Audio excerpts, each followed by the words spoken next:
ડાંગ જિલ્લા નજીક વઘઈથી માત્ર 4 કિલોમીટરના અંતરે આવેલા ગીર ધોધ પ્રવાસીઓ માટે આકર્ષણનું કેન્દ્ર બન્યું છે। ધોધનો નજારો માણવા આવતા પ્રવાસીઓ માટે આકર્ષિત કરી રહી છે। આજીવિકા તાલીમ કેન્દ્રમાં બનતી ઘર સજાવટ માટે હાથ બનાવટ બાંબુ ક્રાફ્ટની ઘર સજાવટની વસ્તુઓ, જ્યાં રાજુભાઈ ગાયકવાડના પિતાએ 1975માં તાલીમ લીધા બાદ નાના પાયે ધંધાની શરૂઆત કરાવી અને જે કલા કારીગરી દીકરાએ સાચવી રાખી।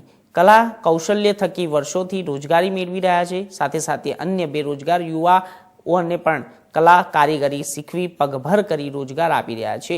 તો અત્યાર સુધીમાં 142 જેટલા પરિવારોએ કારીગરોને આ કલા કારીગરી શીખવી બેરોજગારોને આજીવિકા કેન્દ્રને સહારે પગભર બનાવવા મજબૂત કર્યા, મદદરૂપ કર્યા। આજીવિકા કેન્દ્ર માટે સરકાર તરફથી સહાય મેળવી અને ધંધામાં ખૂબ જ પ્રગતિ મેળવી છે। તો બાંબુ ક્રાફ્ટ માટે નવસારીથી કાચો માલ લાવી આસામ બાંબુની દરેક વસ્તુઓ બનાવી વેચાણ કરી ધંધો રોજગારી મેળવી બાંબુ બનાવટોની ગુજરાત જ નહીં પરંતુ ભારતભરમાં વિદેશોમાં પણ માંગ વધી રહી છે।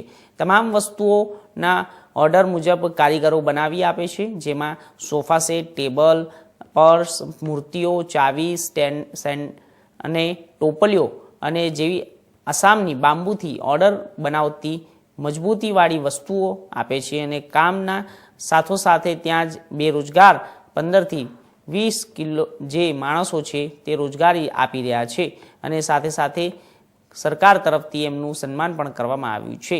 તો આ સાથે ધંધો ખૂબ જ વધારે ચાલી રહ્યો છે, આજીવિકા મેળવી રહ્યા છે અને પ્રચાર પ્રસારમાં એમણે બનાવેલા બાંબુની હાથ બનાવટની વસ્તુઓનું વેચાણમાં પણ વેગ મળશે। તો સરકારને મીડિયાના માધ્યમથી અરજ કરી છે આજીવિકા કેન્દ્ર તરફ જતા રસ્તાની હાલત અત્યંત ખરાબ હોય, જે રસ્તો સરકાર તરફથી નવીનીકરણ કરવામાં આવે તો પ્રવાસીઓને રાહત થાય અને આજીવિકા કેન્દ્રમાં બનતી અવનવી બનાવટો લોકોના ઘર સજાવટ સુધી વધુમાં વધુ પહોંચે તેવી શક્યતાઓ છે।